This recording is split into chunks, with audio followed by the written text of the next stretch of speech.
Friends, welcome to our channel. ఈ రోజు notification చాలా మంచి నోటిఫికేషన్. వీడియోని పూర్తిగా ఎండ్ వరకు చూడండి, ఎక్కడ స్కిప్ చేయకుండా. ఈ యొక్క వీడియోకి మినిమం 50 లైక్స్ అయితే కోరుకోవడం జరుగుతుంది. సో ప్రతి ఒక్కరు కూడా లైక్ చేయడం మాత్రం మర్చిపోద్దు. లైక్ చేయడం వల్ల నాకు ఎంతో బూస్ట్ అండ్ ఎంకరేజ్మెంట్ ఇచ్చినట్టుగా ఉంటుంది. అయితే ఈ రోజు నోటిఫికేషన్ వచ్చేసరికి మనకి కాక్టస్ కంపెనీ నుంచి ఈ యొక్క వేకెన్సీ అనేది రావడం జరిగింది అనమాట. అకౌంట్స్ మేనేజర్స్ అయితే కావాలన్నమాట. సో వెంటనే జాయిన్ అయ్యేవారు మాత్రమే కావాలి. సో ప్రతి ఒక్కరు కూడా అప్లై చేసుకోండి. అలాగే నెలకు జీతం 23,000 వరకు కూడా ఇవ్వడం జరుగుతుంది. అస్సలు మిస్ కావద్దండి. ప్రతి ఒక్కరు కూడా అప్లై చేయడానికి ట్రై చేయండి. సో చక్కగా ఇంటి నుంచి పనిచేసుకునే అవకాశం కల్పించడం జరుగుతుంది కాబట్టి ప్రతి ఒక్కరు కూడా అప్లై చేయడానికి ట్రై చేయండి. అలాగే మన ఛానల్కి కొత్తగా వస్తే తప్పకుండా సబ్స్క్రైబ్ చేసుకుని దాని పక్కన బెల్ ఐకాన్ అయితే క్లిక్ చేయండి. అప్పుడే నేను పెట్టిన ప్రతి వీడియో కూడా మీ వరకు నోటిఫికేషన్ రూపంలో వస్తుంది. ఇక లేట్ చేయకుండా నోటిఫికేషన్ పూర్తి డీటెయిల్స్ ఇప్పుడు మనం తెలుసుకుందాం. ఎక్కడ స్కిప్ చేయకుండా చూడండి. ఇక్కడ చూడండి గైస్, మనకైతే కాక్టస్ కమ్యూనికేషన్స్ అనేసి ఇవ్వడం జరిగింది అనమాట. ఖాతా మేనేజర్గా జపానీస్ భాష నిపుణుడు అయితే కావాలన్నమాట. హైదరాబాద్, తెలంగాణ, భారతదేశంలో ఉంటుంది ఈ యొక్క కంపెనీ అనేది. సో ఒక వారం కిందట ఈ యొక్క పోస్ట్ అనేది పోస్ట్ చేయబడింది.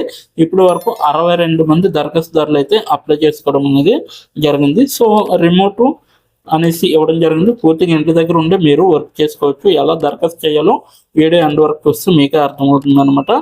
నిహారిక గాబా గారు ఈ యొక్క వేకెన్సీ అనేది మనకి రిలీజ్ చేయడం జరిగింది. సో ఉద్యోగం గురించి చూసుకుంటే ఇదైతే 12 నెలల కాంట్రాక్టర్ అవకాశం అనేది ఉంటుందన్నమాట. తర్వాత మీకు డైరెక్ట్గా పర్మనెంట్ అనేది చేస్తారు.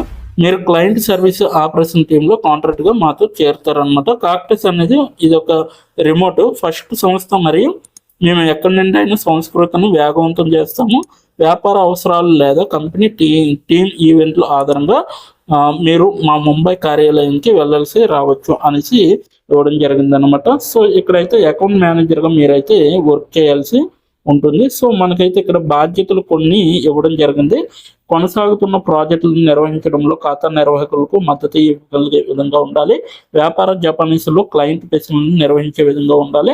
అలాగే అతుకులు లేని కమ్యూనికేషన్ కోసం అంతర్గత బృందాలను ఆంగ్లంలో అనువదించడం మరియు నవీకరించడం అనేది రావాలి. వారి అవసరాలను అర్థం చేసుకోవడం మరియు తగిన సేవా ఎంపికలను అందించడం ద్వారా బలమైన క్లయింట్ సంబంధాలను ఏర్పరచుకునే విధంగా ఉండాలి. సో సేవా కొటేషన్లను సిద్ధం చేయగలిగే విధంగా ఉండాలి. మరియు ఒప్పందాల ప్రకారం సకాలంలో ఇన్వాయిస్ సమర్పణను నిర్వహించే విధంగా ఉండాలి. రిస్కులు మరియు మిస్కమ్యూనికేషన్లను తగ్గించడం ద్వారా కస్టమర్ అంచనాలను ఖచ్చితంగా అర్థం చేసుకోవాలి. అలాగే బృందానికి తెలియజేయాలన్నమాట. సేవలు మరియు ప్రక్రియలు మరియు సిస్టంలో మెరుగుదలలు గుర్తించి అమలు చేయగలిగే విధంగా ఉండాలన్నమాట. అర్హతలు మరియు అవసరాలు వచ్చేసరికి సో N1 స్థాయి జపానీస్ సర్టిఫికేట్, అలాగే అధునాతన భాష నైపుణ్యాన్ని ప్రతిబింబిస్తుంది. సో క్లయింట్ ఫేసింగ్ పాత్రలో 1 అంటే 1 లేదా 4 సంవత్సరాల అనుభవం అనేది మీకు చాలా అవసరం. సో ప్రాథమికంగా అమ్మకాలు లేదా క్లయింట్ సేవల్లో లైఫ్ సైన్సెస్లో అనుభవం అనేది ఒక ప్లస్ అనమాట. ఎంఎస్ ఆఫీస్లో ముఖ్యంగా వర్డ్ మరియు ఎక్సెల్లో అధునాతన నైపుణ్యాలు అనేవి అవసరం. అలాగే బలమైన కమ్యూనికేషన్ మరియు సంస్థాగత సామర్థ్యాలు, స్పష్టమైన మరియు సమర్థవంతమైన క్లయింట్ పరస్పర చర్యలను భరోసా అనేది కూడా మీకు అవసరం అనమాట. మారుతున్న వ్యాపార అవసరాలకు ఆ అనుకూలత నిరూపించబడింది. డైనమిక్ వాతావరణంలో ప్రభావాన్ని నిర్వహించే విధంగా ఉండాలి. సో కాక్టస్ గురించి మీరు ఇంకా తెలుసుకోవాలనుకుంటే ఇక్కడ మీరు తెలుసుకోవచ్చు. ఇవన్నీ కూడా దానికి వచ్చిన అవార్డులు, గుర్తింపు అనమాట. సో ఈ కాక్టస్ గురించి తెలుసుకోవచ్చు. అలాగే ఇప్పుడు ఎలా అప్లై చేయాలో తెలుసుకున్నాం. దీని యొక్క లింక్ అయితే నేను కిందన డిస్క్రిప్షన్ బాక్స్లో ప్రొవైడ్ చేయడం జరిగింది. అక్కడికి వెళ్ళి మీరు డైరెక్ట్గా వెళ్ళి అప్లై చేసుకోవచ్చు అనమాట. సో ఇప్పుడు ఎలా అప్లై చేయాలో నేను వివరంగా చెప్పడం జరుగుతుంది కాబట్టి ఎక్కడ స్కిప్ చేయకుండా వీడియోని ఎండ్ వరకు చూడండి. ఇప్పుడు ఎలా అప్లై చేయాలో మనం తెలుసుకున్నాం. డిస్క్రిప్షన్ బాక్స్లో ఇచ్చిన లింక్ మీరు ఓపెన్ చేయగానే మీకు ఈ విధంగా నోటిఫికేషన్ అనేది ఓపెన్ అవుతుంది. ఇక్కడ మీరు ఈజీ అప్లై పైన క్లిక్ చేస్తే మనకి నెక్స్ట్ పేజీ అనేది ఓపెన్ అవుతుంది. ఇక్కడ నెక్స్ట్ పేజీలో అప్లై టు అని ఉంది కదా, అక్కడ దాని పక్కన కంపెనీ నేమ్ అనేది రావడం జరుగుతుంది. ఏ కంపెనీకి అయితే అప్లై చేస్తున్నారో ఆ యొక్క కంపెనీ నేమ్ అనేది రావడం జరుగుతుంది. దాని తర్వాత మీరు మీ యొక్క ఈమెయిల్ ఐడితో లింక్డ్ఇన్లో లాగిన్ అయ్యి ఉండాలి. అలా అయ్యి ఉంటే మీకు ఈమెయిల్ ఐడి కూడా కనబడుతుంది. ఫోన్ కంట్రీ కోడ్ అనేది కూడా కనబడుతుంది. అక్కడ మీ యొక్క ఫోన్ కంట్రీ కోడ్ని మీరు ఎంటర్ చేయాలి. మనది ఇండియా కాబట్టి +91 అని ఉంటుంది. మొబైల్ ఫోన్ నెంబర్ ఉంది కదా, అక్కడ కూడా మీ యొక్క పర్మనెంట్ మొబైల్ నెంబర్ అనేది ఇవ్వాలి. తర్వాత మీరు నెక్స్ట్ అనే ఆప్షన్ పైన క్లిక్ చేయాలి. నెక్స్ట్ పేజీకి తీసుకువెళ్తుంది. ఇక్కడ మీరు మీ యొక్క రెజ్యూమ్ అనేది అప్లోడ్ చేయాలి.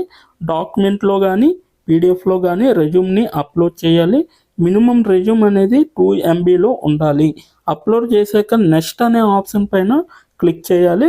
మనల్ని జాబ్కి కావలసిన కొన్ని క్వశ్చన్స్ అడగడం జరుగుతుంది. అవి ఏంటంటే ఇప్పుడు చూడండి, మీరు how many years of work experience అని అడుగుతుంది.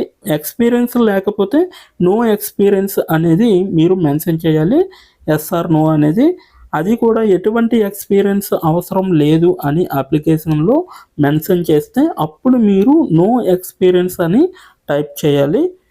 ఎక్స్పీరియన్స్ ఉన్నవాళ్ళు కంపెనీ నేము, ఏ కేటగిరీలో వర్క్ చేశారు, కేటగిరీ నేమ్ అనేది ఇవ్వాలి. కంపెనీలో ఎప్పుడైతే జాయిన్ అయ్యారో స్టార్ట్ డేట్ అనేది ఇవ్వాలి. మీరు ఎప్పుడు మానివేశారో అంటే ఆ కంపెనీ నుంచి మీరు ఎప్పుడు లీవ్ అయ్యారో ఎండ్ డేట్ కూడా మీరు ఇవ్వాలి. CTC total package of year అంటే మీకు పర్ ఇయర్కి ఎంత ప్యాకేజ్ వచ్చిందనేది కూడా మీరు మెన్షన్ చేయాలి. ఎక్స్పీరియన్స్ లేని వాళ్ళు company name, starting date, end date, CTC ఇవేమీ ఇవ్వక్కర్లేదన్నమాట. నెక్స్ట్ వన్ చూసుకుంటే what is your level of proficiency in English అంటే మీకు ఇంగ్లీష్లో ఎంత ప్రావీణ్యం ఉందో వీళ్ళైతే అడగడం జరుగుతుంది. ఎక్సలెంట్ అయితే ఎక్సలెంట్, గుడ్ అయితే గుడ్, యావరేజ్ అయితే యావరేజ్, బిలో యావరేజ్ అయితే బిలో యావరేజ్, ఇలా ఇచ్చిన పాయింట్స్లో ఏవో ఒక ఆప్షన్ని మీరు సెలెక్ట్ చేసుకొని మీరైతే అక్కడ మెన్షన్ చేయాలి. నెక్స్ట్ పాయింట్ చూసుకుంటే హౌ మచ్ శాలరీ ఎక్స్పెక్టేషన్స్, ఈ కంపెనీ నుంచి మీకు ఎంత శాలరీ కావాలనేది అడగడం జరుగుతుంది. అది కూడా మీరు మెన్షన్ చేయొచ్చు. నెక్స్ట్ పాయింట్ చూసుకుంటే how did you see this job అంటే మీరు ఈ జాబ్ని ఎక్కడి నుంచి చూసారో అని అడగడం జరిగింది. సో మీరు యూట్యూబ్ అయితే యూట్యూబ్, ఫేస్బుక్ అయితే ఫేస్బుక్, ఇన్స్టాగ్రామ్ అయితే ఇన్స్టాగ్రాము, లింక్డ్ఇన్ అయితే లింక్డ్ఇన్, నౌకరీ అయితే నౌకరీ. సో ఈ 4 అంటే ఈ 5 రకాలలో మీరు ఎక్కడి నుంచి అయితే ఈ యొక్క జాబ్ పోస్టింగ్ని చూసారో సో అది మీరు మెన్షన్ చేయాలి. నెక్స్ట్ వన్ వచ్చేసరికి మీకు బ్రీఫ్ యువర్ సెల్ఫ్ ఇంట్రడక్షన్ అని ఉంటుంది. అక్కడ మీరు ఒక 5 or 10 లైన్స్ మీకోసం మీరు రాస్తే సరిపోతుందన్నమాట. ఫైనల్గా మీరు సబ్మిట్ యువర్ అప్లికేషన్ ఆప్షన్ పైన క్లిక్ చేస్తే మీ అప్లికేషన్ అనేది కంపెనీ వాళ్ళకి చేరుతుంది. మీ రెజ్యూమ్ని చూసి అలాగే మీ స్కిల్స్ని చూసి మీ డీటెయిల్స్ అన్నీ చూసి డైరెక్ట్గా మిమ్మల్ని కాంటాక్ట్ అవ్వడం అనేది జరుగుతుంది. లేదా మీరు ఇచ్చిన ఈమెయిల్కి ఇంటర్వ్యూ మెయిల్ పంపడం జరుగుతుందన్నమాట. అలాగే మీరు ఎప్పటికప్పుడు మీ యొక్క ఈమెయిల్ని చెక్ చేసుకోవాలి.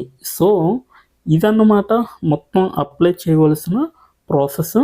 నోటిఫికేషన్ పూర్తి డీటెయిల్స్ చూస్తారు కదా, ఇంకెందుకు ఆలస్యం, వెంటనే అప్లై చేసుకోండి. ప్రతి ఒక్కరు కూడా ఈ నోటిఫికేషన్కి అప్లై చేసుకుంటారని కోరుకుంటున్నాను. ఇప్పటి వరకు ఈ వీడియోని చూసిన ప్రతి ఒక్కరికి చాలా చాలా థ్యాంక్స్ ఫర్ వాచింగ్.